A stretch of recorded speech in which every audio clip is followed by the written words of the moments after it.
Йоо, дүүсэн TJ байна. За тэгэхээр та бүхэндээ дараагийн хамтлагаар уулзч байгаа. Маш их таатай байна. За тэгэхээр өнөөдөр хэдүүл ямар нэгэн тоглоом тоглохгүй, reaction бичлэг гэдэрэл хийхгүй. Би та нарт өөрийнхөө мэддэг мэдлэгээс багахан жишгийг хуваалцаад тэгээ TJ tab гэдэг шинэ энэ плейлист цуврал маягийн бичлэгүүд оруулах болон тэрэн дээр би өөрийнхөө мэддэг тэгээ одоо жижиг сажиг юмнууд та бүхэндээ хуваалцсан гэсэн үг. За тэгэхээр өнөөдөр хамгийн ихний цувралаар би та нарт юуны талаар ярих вэ гэхээр яаж өөрийгөө бичдэг талаараа хуваалцах гэж байна. Тэгээд бичлэг рүү орцгоё. Тоглоом биш бичлэг рүү орцгоё.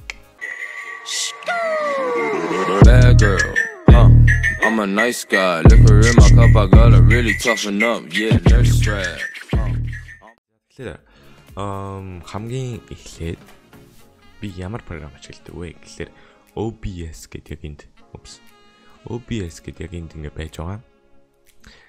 Энэ програмыг ашигладаг. Тэгэхээр OBS бол маш их хэрэглэхэд хялбар бөгөөд нэг үн төлбөр байхгүй free програм байгаа. Тэгээд хинч та татаад ашиглаж болно. Ямар нэгэн тийм нэг product key юм уу, ямар нэгэн crack market шууд free ажиллана гэсэн үг. За тэгэхээр энэ програм нь ямар ичээдтэй вэ гэхээр стриминг хийж болно. Twitch эсвэл юун дээр Facebook дээр live хийж болно. Тэгээд бас Facebook дээр гейминг бичлэг стрим хийж болно, YouTube дээр стрим хийж болно гэдэг ер нь бол баг бүх юун дээр стрим хийх чадaltaй. Тэгээд recording мэдээж хин өөрөө бичээд record хийдэг гэсэн үг. За тэгэхээр ер нь бол нэг recording бол нэг иймэрхүү. Тэгээд энэ юуг програма хаанаас яаж татхаа гэдүүлээ. Одоо суралцгаая. За тэгэхээр ямар ч гэсэн Chrome юм уу Firefox руу орчин. За тэгээ энэ дээр нь OBS project.com download гэдээ баг хэрэггүй. Эсвэл /download гэж бичиж болно. Тэгэх юм бол гэд оронгууд энэ дэлгэц гарч ирж байгаа. Вебсайт гарч ирж байгаа. За тэгэхээр энэчнээс та өөрийнхөө тохирсон одоо Linux юм уу, Mac юм уу, Windows юм уу ямар үйлдэл систем ашигладаг сонгоод тэгэхээр Windows ашигладаг Windows дээр дараад хамгийн сүүлд гарч ирсэн installer-ыг татах болно. Хэрвээ та 32 битийн компьютер ашигладаг бол 32 битийн татах хэрэгтэй баг. За тэгээд ингээд би одоо татсан болохоор надад дахиж татаадах шаардлага байхгүй гэж бодож байна. Тэгээ энэ дээр дарлаа. Та нар яаж юм батгдаг мэднэ энэ бол нэг гараад ирнэ. Desktop-ыг уншуулад install хийгээд ингээд суучингууд ийм нэг програм гараад ирнэ. За тэгээд ийшээ орчингууд идэр бүгдээрээ байхгүй заяа. Хавар одоо би эдрийг хаачих юм бол бичиж байгаа юм маань гацчихна гэсэн. Тэгэхээр ингээд оруулангууд идэр бүгдээрээ байхгүй хавгаар юм гарч ирнэ. Тэнгүүтийн нэмэх төвчийг дараад энэ бол таны одоо бүгдээрээ нэмэх боломжтой юмнууд гэсэн үг. Та энэчнээс аудио input output гэдэг дуугаа оруулж ирж болно. Доторх дуу, гаднах дуу, микрофоноор авч чаддаг ч юм уу. За тэгээд browser ашиглаж байгаа browser бич болно. Color source, display capture. Display capture нь болохоор яг одоо миний энэ хийж байгаа энэ гэсэн үг. Та шууд оронгуудаа шууд display capture-ыг ашиглаад дэлгэцээ бичиж байгаа үгийг харж болно. Тэгээд дэлгэцээ энэгээр бичиж чинь. Game capture. Game capture нь яадаг вэ гэхээр ямар нэг ажиллаж байгаа одоо аппликейшнийг барьж авдаг. Дэлгэцэг биш. Одоо та ингээд дэлгэцч ингээд ажиллаж байгаа ч гэсэн ганцхан game capture асаалт авах юм бол юу ч харагдахгүй чинь та ямар нэг аппликейшн асааг гэсэн үг. Тэгээд ямар нэг тоглоом оруулах юм бол game capture манай автоматар тэрийг барьж аваад бичдэг гэсэн үг. Би ер нь тоглоом тоглохдоо бол game capture ашигладаг. Тэгээд YouTube гэдэг яг иймэрхүү төрлийн бичлэгийг хэвтүүл display capture-ыг ашигладаг. За тэгээд дараах нь бол image slideshow эдрийг нэг ашигладаг юм дөө. Тэгээд text, video capture device энэ бас маш хэрэгтэй. За энэ маань яадаг вэ гэхээр одоо энэ харж байгаа миний энэ video cam. Видеог ихэнх хүмүүс болохоор видеог юу яждаг юм. Тусад нь ингээд камер дээр бичээд тэгээд янзлахтаа рендеринг хийхдээ хоёуланг нь холбоодог янзлж. Би болохоор ингээд шууд нэг болондоо камера OBS дээр оруулж ирээд тэгээд ингээд өөрийгөө бичээд цогт нь ингээд рекорд хийдэг гэсэн үг. Тэгэхээр надад л амархан бидний. За тэгээ видео capture сонгоод орчин ямар програм ашиглаж байгаа, ямар тийм нэг камер ашиглаж байгаа сонгоод тэгээд ингээд орчин. За ингээд бүгдийг нь оруулсныхаа дараа ингээд юугаа алийн том байлгах уу, энийгээ эсвэл камера том байлгаад энийгээ жижигхэн байлгаж гэдэг юм уу те.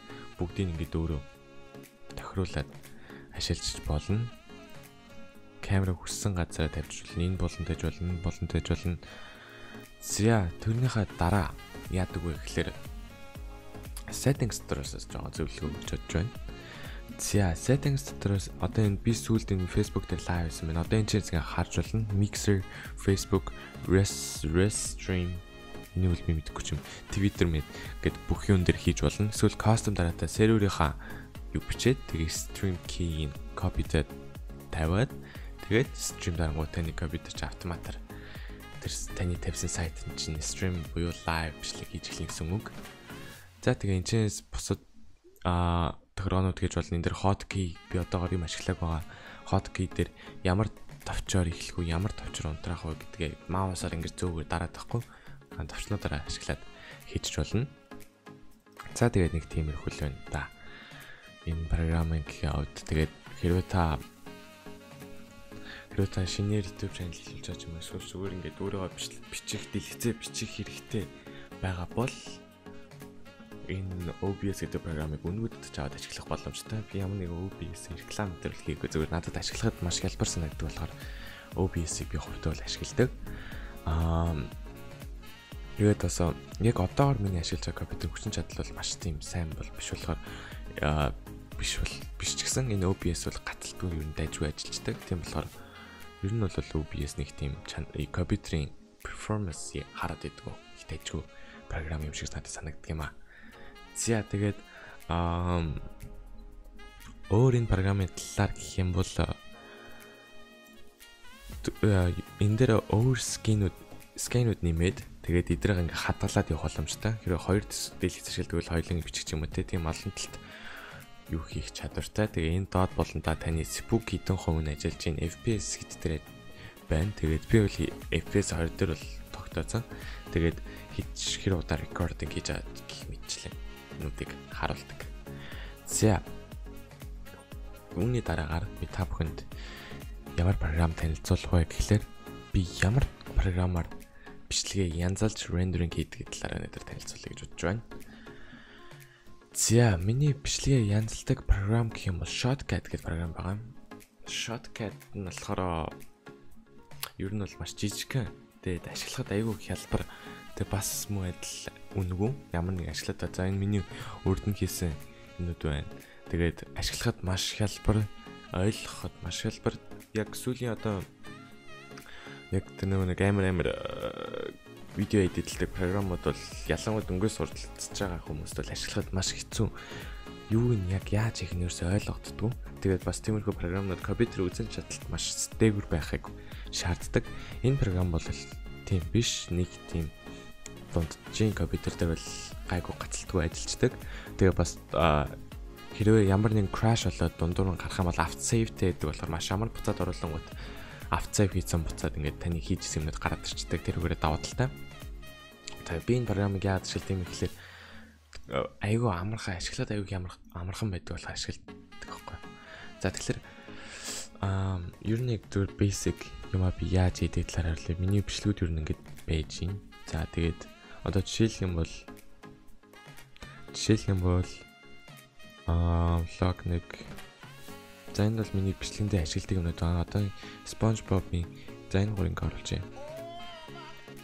За тэнгууд ингээд плейлистэн дээр ингээд миний ашигладаг юмнууд ороод ирнэ. За тэгээд энэчнээсээ доош оруулахаас өмнө аль хэсгийг оруулах уу? Cut хийхээ энэ шийдээд тэг ингээд доошоо оруулж шин. За ингээд мастераар ороод ирж байгаа. Түрүүн та нар анзаарсан бол дуу нь маш чанга байсан. Надад л авдгийг сонсгоцсон. Тэгэхээр одоо энэ чэнэс ингээд лимитер тавиад дууг нь багасгаж болж болно. Гэх мэтчлэн маш олон зүйл хийж болтой. Тэгээ та нарын сонирхож байгаа юм чи эффект гэж магадгүй. За тэгэхээр энэ чэнэс нэг багахан хэсгийг оруулаад та нарт эффектийг яаж хийдэг харуулъя гэж бодож байна. За эффектийг бол одоо энэ бол маш амархан. Дээрээс нь ингэж тавиал. Тэгээ энэ бол одоо эффект гэсэн үг. Яг default дээр болохоор энэ dissolve гэдэг эффектүүдийг тэгээд эднээс ашиглаж болно. Гэх мэтчлэн маш ажигладаг хэлбэр. Хэрвээ та бүхэн хүсэх юм бол би энэ Shotcut гэдэг програмны талаар улам дэлгэрэнгүй бүх энэ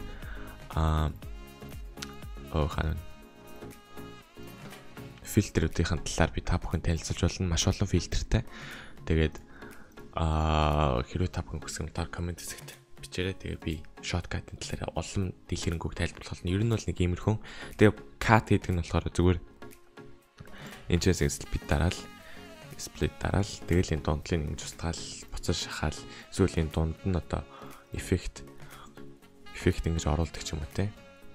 Ингээд одоо тэгээд ингээд шахаж махаал cut хийгээл split хийхэд маш амархан.